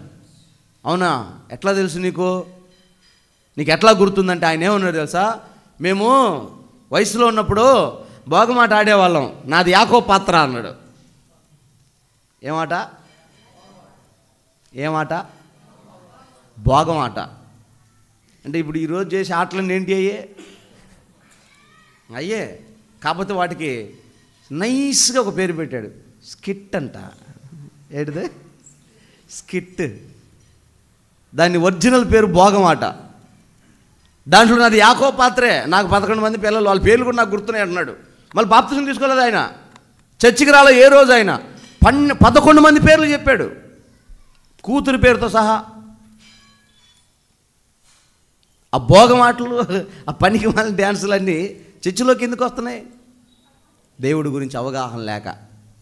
నిన్న నాతో పిల్లలు మాట్లాడుతూ ఉన్నారు, వాళ్ళు డిస్కషన్ అవుతుంది, అన్న మనం కూడా స్కిట్ లేదు నేస్తే బాగుంటుందన్న, రాత్రి అంతా 31st నైట్ కంటే. ఇప్పుడు స్కిట్లు డ్యాన్సులు ఎందుకు వస్తాయంటే, వాక్యంలో నడిపింపు లేనప్పుడు, విశ్వాసులకి దాని పట్ల ఆసక్తి లేనప్పుడు, ఆ గ్యాప్ని ఫిల్ చేయడానికి కొంచెం ఎంటర్టైన్మెంట్. మనకు అంత టైం ఉందా? నేను ఆ గడియారంకి వెళ్ళి చూస్తే దడబడుతుంది, నాకు తొందరగా ముగితే బాగుండు. మీకు ఎట్లా ఉందో కానీ టైమే లేదు మనకు. ఆ సమయాన్ని ఎందుకు పోగొట్టాలి? ఉన్న సమయాన్ని వ్యర్థం ఎందుకు చేసుకోవాలి? అట్లా లోక సంబంధమైన వాటిని మనం దేవుని మందిరంలోకి రానివ్వకూడదు. మరలా చెప్తున్నా, క్రిస్మస్ అంటే ఆత్మస్వరూపి అయిన దేవుడు శరీరధారిగా వచ్చాడు, ఆ శరీరానికి పెట్టిన పేరు యేసు. ఆ యేసు తండ్రిని బయలుపరిచాడు, నన్ను చూస్తే తండ్రిని చూసినట్టే అని.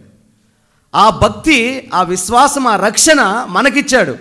ఇప్పుడు మనల్ని చూస్తే యేసయ్యను చూసిన ఫీలింగ్ లోకానికి కనబడిన రోజే మన జీవితంలో క్రిస్మస్ నిజమైన ఆరాధన జరిగినట్టు. అంతవరకు నువ్వు పోరాటమే, మార్పు చెందుతున్నట్టే. ఈ పట్టు పురుగు కదా సీతాకోక చిలకలాగా మారడానికి గొంగళ పురుగు అవతారం ఎత్తి మారుతున్నట్టుగా మనం మారుతూ ఉండడమే, వేరే మార్గం లేదు. అయితే బై గాడ్స్ గ్రేస్, ఆయన కృప, ఆ వాత్సల్యత, ఆ ప్రేమ, గొప్పతనం ఏంటంటే ఆయన రావడం వలన మనకున్న కొన్ని బంధకాలు, కొన్ని బాధలు, కొన్ని రోగాలు, శాపం, కీడు తప్పిపోయింది. గట్టిగా చెప్పండి హల్లెలూయా.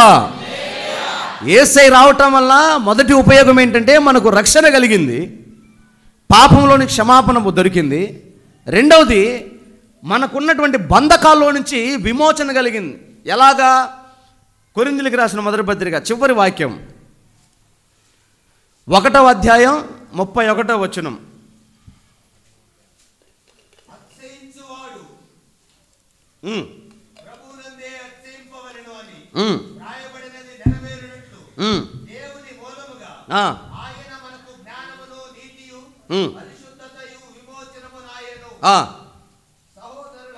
చాలు చాలు చాలు. దేవుని మూలముగా ఆయన మనకు జ్ఞానము, నీతి, పరిశుద్ధత, విమోచన. అమ్మా ఒక మాట చెప్తా వినండి. నువ్వు ప్రార్థన చేయకపోయినా పర్లేదు, కానీ నీ పరిశుద్ధతను మాత్రం అనువంతైనా పక్కకు పోనీయొద్దు. అన్నా, నువ్వు దేవుని కొరకు నీ ఆస్తిలో భాగం ఇవ్వాల్సిన పని లేదు, నువ్వు కానుక ఇవ్వాల్సిన పని లేదు, నువ్వు పరిచర్య చేయకపోయినా పర్వాలేదు, కానీ నీ పరిశుద్ధతను మాత్రం పోగొట్టుకోవద్దు. ఆయన పరిశుద్ధులకే దేవుడు. నిజం చెప్తున్నా. ప్రార్థన జీవితంలో లోపం ఉన్నా క్షమిస్తాడేమో, కానీ పరిశుద్ధంలో లోపం ఉంటే ఆయన ఎదుటికి నువ్వు రాలేవు, నో డౌట్. అందుకే నీ తలంపులు, నీ అంతరంగాలు, నీ ఆలోచనలు అన్నీ ఈ రోజున మరలా నూతన పరచబడాలి యేసునామములో. విమోచన కలుగు చేసేవాడంట. ఎట్లా అంటే మనకు కొన్ని, ఇప్పుడు బెతెస్దా కోనేటి దగ్గర ఒకడు ఉన్నాడు 38 సంవత్సరాల నుంచి. అక్కడ వాడికి ఉన్న ఆప్షన్ ఏంటంటే, దేవదూత ఒకడు వచ్చి ఆ కోనేటిలో నీళ్ళను కదిలిస్తే ఎవరు మొదటగా దిగుతారో వాళ్ళకి స్వస్థత కలుగుతుంది. స్వస్థపడడానికి ఆప్షన్ ఉంది, కానీ వాడికి కుదరలా. ఎందుకు కుదరలేదో మరి, వాడు స్వామిరోడు అయిండో, తినడానికి అలవాటు పడ్డాడో, ఏందిలే దిగేది అనుకున్నాడో, ఇదే బాగుంది అనుకున్నాడో, కారణం ఏదన్నా కానీ వాడికి ఆప్షన్ ఉన్నా కూడా వాడుకోవడం తెలియలా. బట్ యేసయ్య అక్కడికి వెళ్ళిన తర్వాత ఆ ఆప్షన్ని కూడా మార్చేసి నీ పరుపెత్తుకొని లేచి వెళ్ళిపోరా అన్నాడు. అంతే. అంటే ఉన్న అవకాశాన్ని కూడా వాడుకోని వానికి యేసు నామములో విమోచన దొరికింది. చప్పలు కొట్టండి గట్టిగా. దేవునికి మహిమ కలుగును గాక. ఆమేన్. గెరాసేన అనబడిన గ్రామములో దయ్యముల సేన చేత ఒకడు గొలుసులతో కట్టబడి సమాధుల్లో బంధించబడ్డాడు.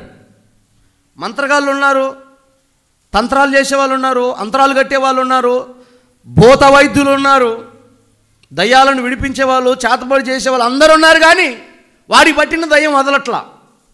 వాడిని తీసుకెళ్ళి సమాధులు వేశారు. వాడికి భార్య ఉంది, పిల్లలు ఉన్నారు, తల్లిదండ్రులు ఉన్నారు. కానీ వాడి బాధ సమాధుల్లోనే.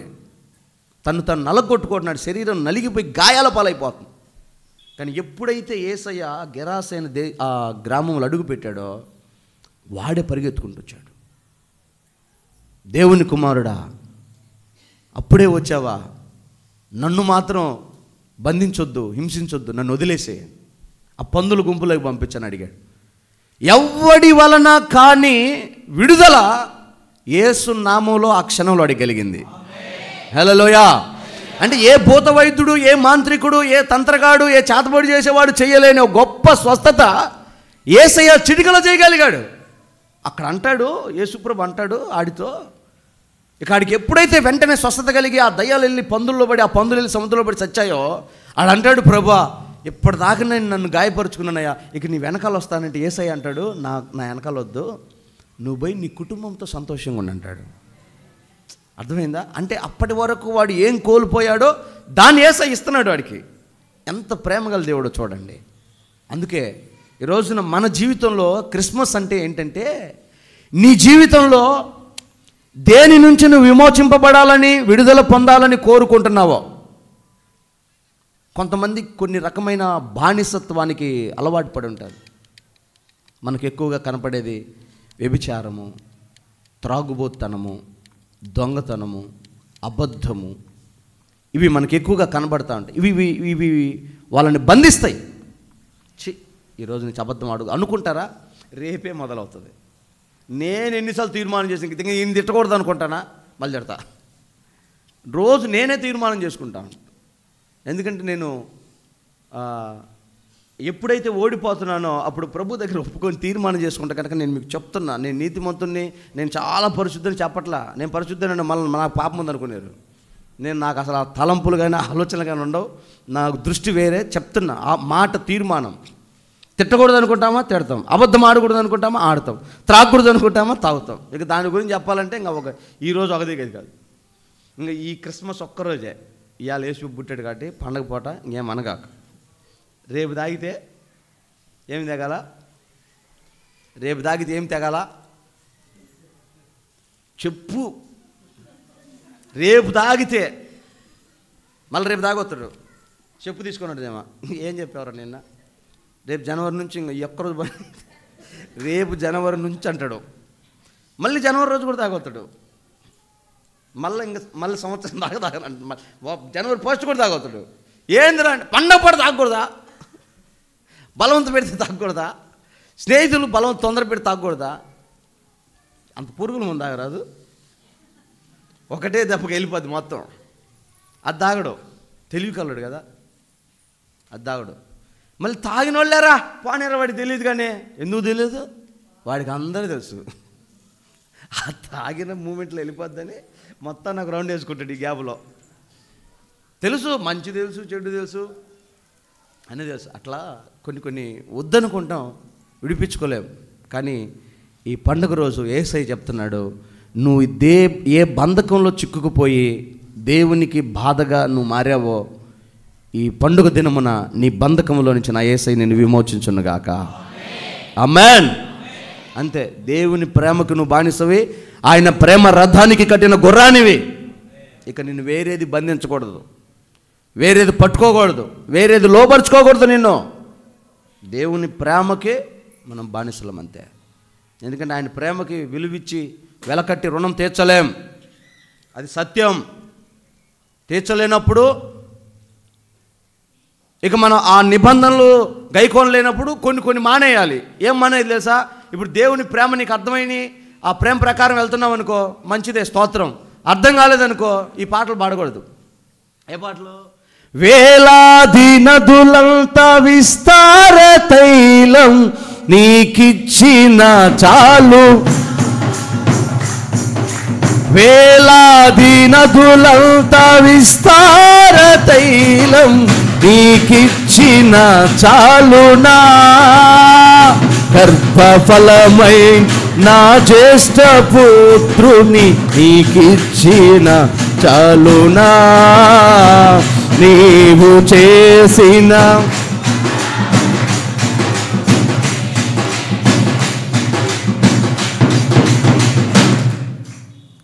ఏమీ చెల్లించదను ప్రభువా. వెంటనే ప్రభు, వద్దులేమ్మా, వేలాది నదులంత విస్తార తైలం ఏడదేస్తావు. కానీ ఎందుకంటే నేను అక్క, ఏ దేశం అక్క? అదే ఖత్తర్ నుంచి వచ్చి ఇంత సెంటు బాటిల్ వచ్చింది. మీకోసమేలే, మీరు అల్లాడిపోకుండా ఉండాలని, మీ సంఘ క్షేమాన్ని కోరి అక్క అంత సెంటు బాటిల్ వచ్చింది. దాని విలువ ఒక 2,000 3,000 ఉండొచ్చు. ఎంత అది ఉంది లోపల. మరి ఈ బాటిల్ అంత అత్తర అయితే 1,00,000, డ్రమ్ అంతర అయితే ఎంత? 1 కోటి రూపాయలు. తొట్టి ఎంత అయితే 100 కోట్లు. చెరువు అంత అయితే 1,00,000 కోట్లు. మరి వేలాది నదులంతా విస్తార తైలం అంటే ఆ డబ్బులు మనం లెక్క వేయలేమమ్మా. లెక్కేసిన ఈ జన్మ సరిపోదు తల్లా. దానికి నువ్వు పాట, నీకిచ్చిన చాలునా. అందుకే ఏమి ఇచ్చినా సరిపోదు కాబట్టి నేను ఏమి ప్రభా, అది కాదు భక్తి. నువ్వు ఏమి ఇవ్వాలనుకుంటున్నావు అది ఇవ్వు, ఏం చేయాలనుకున్నావు అది చేయి దేవుని కొరకు. ఏం తీర్మానం చేస్తావో, ఏం మొక్కుబడి చేస్తావో, ఏం నిబంధన చేస్తావో దేవుడి కోసం ఈ పండగ రోజు. ఆయన నీ కోసం అన్ని వదిలిపెట్టి వచ్చాడు, త్యాగమయ్యాడు, కరిగిపోయాడు, దిగాడు. ఎంత వాసన ఉంటుందండి గొర్రెల దగ్గర. ఆ తొట్లో పడుకున్నాడంట ఆ సర్వలోకాలను సృష్టించిన సృష్టికర్త. Because only for you and me, కేవలం నీ కోసం నా కోసమే. అంత ప్రేమ గల దేవుడు అంత తగ్గించుకుంటే నువ్వెందుకు దేవుని మందిరాన్ని నిర్లక్ష్యం చేస్తావు? నువ్వెందుకు దేవుని విషయంలో తగ్గించుకోలేవు? నువ్వెందుకు దేవుని కొరకు ముందుకు అడుగులు వేయలేవు, తీర్మానం చేయలేవు? ఆలోచన చేసుకో. మరలా సమయం రాదు, రేపు నీది కాదు, ఈరోజే ఈ పండుగ రోజు ఒక తీర్మానం చేసుకో. మనుషుల కొరకు, మతం కొరకు, కులం కొరకు, ఊరు కొరకు, లోకం కోసం కాదు. నిన్ను పుట్టించి నీకు ఆరోగ్యం ఇచ్చి ఈ రోజు వరకు సజీవ లెక్కలో నిలబెట్టిన నీ యేసయ్య కొరకు నువ్వు భక్తి చేయి. ఎవరున్నారో జ్ఞాపకం చేసుకో. క్షమించాల్సిన వాళ్ళు ఎవరున్నారో జ్ఞాపకం చేసుకో. సహాయం చేయాల్సిన వాళ్ళు ఎవరున్నారో జ్ఞాపకం చేసుకో. రక్షణలోకి నడిపించాల్సిన వాళ్ళు. ఈ పండుగ రోజు ఒక క్రొత్త తీర్మానంలోకి రా. దేవుడిని ఆశీర్వదిస్తాడు. ఇంకా రాబోయే 24 ఇక ఆశీర్వాదకరంగా వెళ్ళిపోతే దేశనామలో. హల్లెలూయా. ఈ భక్తి మర్మం నీకు తెలియాలి. ఇప్పుడు దాకా చెప్పింది గోరంతా, ఇంకా సబ్జెక్ట్ చాలా ఉంది కానీ మొత్తం చెబితే అల్లాడిపోతారు. ఒక్క మాట చదువు ఫైనల్. తిమోతికి రాసిన మొదటి పత్రిక 4:8. అందరూ బైబిల్ తీసి ఒక్క మాట చదవండి. బైబిల్ ఉన్న ప్రతి ఒక్కరూ తెరచి ఆ ఒక్క మాట చదవండి. తిమోతికి రాసిన మొదటి పత్రిక 4వ అధ్యాయము 8వ వచనము.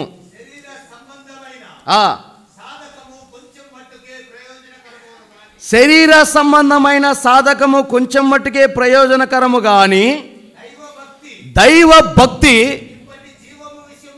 ఇప్పటి జీవం విషయంలోను రాబోయే జీవం విషయంలోను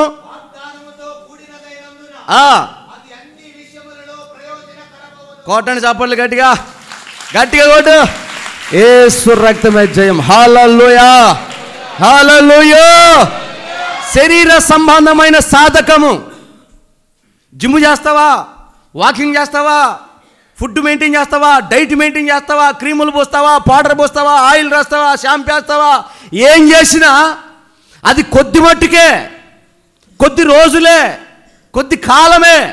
కానీ నేను చెప్తున్నా ఈ దైవ భక్తితో కూడిన సాధకము ఇప్పటికీ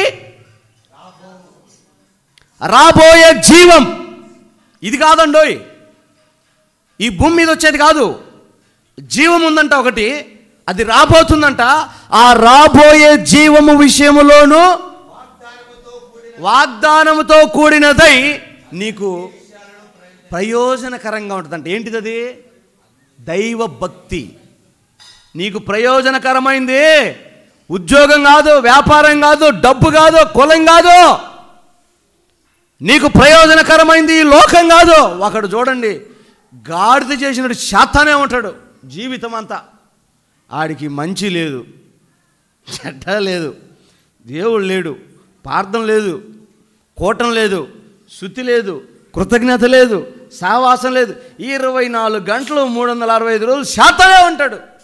60 ఏళ్ళకి అన్నీ ఉడికిపోయి ఊగులాడుతుంట. ఇప్పుడు చెయ్యి, ఇప్పుడు వస్తాడు సంచి తెలుసుకొని, ఇంకా ప్రార్థన చేస్తానయా. అది కూడా ఆయన చెప్పాడు, పెద్ద ఆయన. 60 ఏళ్ళకి వస్తాడంట భయం సంచి తెలుసుకొని, ముందు రాడంట. ఇప్పుడు ఎందుకు వచ్చినవరా అంటే గవర్నమెంట్ వాళ్ళు అంటాం, నువ్వు పనికిరావరా మాకు, నీ బలం అయిపోయిందని ఇష్యూ నవ్వుతారంట పక్కకి. అన్నా నువ్వు రిటైర్డ్ అయిపోయింది, నీకు రిటైర్డ్ అయిపోయింది, నువ్వు పనికిరావు మాకు, పింఛన్ తీసుకోపోయి ఇంట్లో కూర్చొని అని పక్కన నవ్వుతా. అప్పుడు వస్తాడండి నేను దేవుని పని చేస్తానని. బలం ఉన్నప్పుడు రారు, ఆరోగ్యం ఉన్నప్పుడు, అవకాశం ఉన్నప్పుడు రారు. చాలామంది ఇల్లు కాలిన తర్వాత ఏడుస్తూ కూర్చుంటారు. దేవుడు నిన్ను ముందే హెచ్చరిస్తున్నాడు. నువ్వు ఏ స్థితిలో ఉన్నావో, ఎలాగున్నావో, దైవ భక్తి ఏంటో తెలుసా? గొప్ప ప్రయోజనకరం. ఆ భక్తి మర్మం గొప్పది. అది అర్థం కాక చాలామంది గుండ్లు కొడుచుకొని తిరుగుతున్నారు. నీకు అర్థమైందిగా, నువ్వు ఇక్కడ దాకా వచ్చావుగా, దేవుని తెలుసుకున్నావుగా, మన ప్రాణం ఎంత, నీటి మీద బొడగంత నీకు దేవుడు అర్థమయ్యాడుగా. ఏ రోజైనా అక్కడికి చేరాలని అర్థమైందిగా. ఇక నుంచి ఆయన భక్తి చేయొచ్చుగా. ఏం సాధించడానికి పరుగులేరుతున్నావు? నీ ఆయుష్కాలం ఎంత, నీ పరిమితి ఎంత, ఎక్కడ నీ గమ్యం, నీ డెస్టినేషన్ ఏది, ఎక్కడ దాకా వెళ్తావు? నేను ఆయన అంటున్నాడు, దేవుడు మిమ్మల్ని బాగా ఆశీర్వదించాడా అంటే, ఆ ఆశీర్వాదం ఏముంది పాస్టర్ గారు, ఎంత సంపాదిస్తే సాటిస్ఫాక్షన్ ఉంటుంది, ఎంత నా పరిధి ఎంత అంటున్నాడు ఆయన. ఎన్ని కోట్లు సంపాదిస్తే సరిపోద్ది నాకు, చాలు, ఉన్నది చాలు, దేవుడికి ఇద్దాం అంటున్నాడు ఆయన. ఒక అన్యుడు ఆ మాట చెప్తే నువ్వు నేను ఎట్లా బతకాలండి? ఎట్లా బ్రతకాలి మనం? 4 ఆత్మలు సంపాదించావా? నలుగురికి రక్షణ ఇప్పించావా? ఈ 5,000 కూడా చాపట్లే. నేను 4 నలుగురు ఆత్మ సంబంధమైన స్నేహితులు సంపాదించుకున్నావా? ఇంకెందుకు ఈ బతుకు? ఎన్ని క్రిస్మస్లు వస్తే ఉపయోగమే ఉంది? ఆలోచనే. ఆత్మ సంబంధమైన సహవాసం నిన్ను పాపములో నుంచి తప్పించి నిన్ను రేపగలిగిన ఒక విశ్వాసి, ఒక ఆత్మీయుడు, ఆత్మీయురాలు నీకు ఉన్నారా? నిన్ను భక్తిలో ముందుకు నడిపించగలిగిన ఒక ఆత్మ సంబంధమైన సేవకుడు ఉన్నాడా? సహోదరుడు ఉన్నాడా? స్నేహితుడు ఉన్నాడా? వీరందరూ లేనప్పుడు నువ్వు ఎక్కడికి పరిగెడుతున్నావు? దేనికోసం ఉరుకుతున్నావు? సరే ఉరికావు, తెచ్చుకున్నావు, సంపాదించుకున్నావు, వాట్స్ నెక్స్ట్? ఎక్కడో చోట నువ్వు ఆగాలిగా. ఏదో ఒక రోజు మరణం తలుపు తడుతుంది కదా. ఆ రోజు మరి నీ ప్రభు ఇచ్చిన రక్షణను పొందుకున్నావా? ఆ రక్షణలోని కొనసాగుతున్నావా? టికెట్ తీసుకొని ప్లాట్ఫామ్ మీద తిరుగుతూ ఉండు. ఏదో ఒక రోజు రైలు వస్తుంది, ఏదో ఒక సమయంలో టక్మని ఎక్కేస్తే వెళ్ళిపోతావు. వితౌట్ టికెట్తో నువ్వు ప్లాట్ఫామ్ మీదకి రావటమే తప్పు. కేసు రాయవా?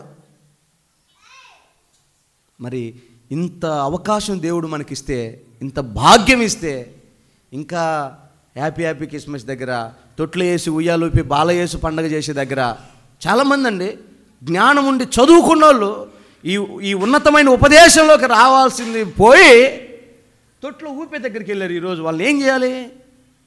తెలిసి చేస్తున్నారా, తెలిగి చేస్తున్నారా, కావాలని అహంతో చేస్తున్నారా? చెయ్యండి, చెయ్యనివ్వండి, వాళ్ళ ఇష్టం. మీరైతే ధన్యులు, దేవుని పాదాల దగ్గరికి వచ్చారు. ఈ ఆరాధనలో నా దేవుడు మిమ్మల్ని బంధించిన ప్రతి పాపం యేసు నామములో విమోచించబడుదురుగాక. ఈ పండుగ రోజున దేవుడిచ్చిన వాగ్దానం అదే. మీకు ఏంటో తెలుసా? మిమ్మల్ని బంధించిన ప్రతి బంధకం నుంచి నా యేసయ్య ఈ పండుగ రోజు విమోచించునుగాక. ఆమేన్.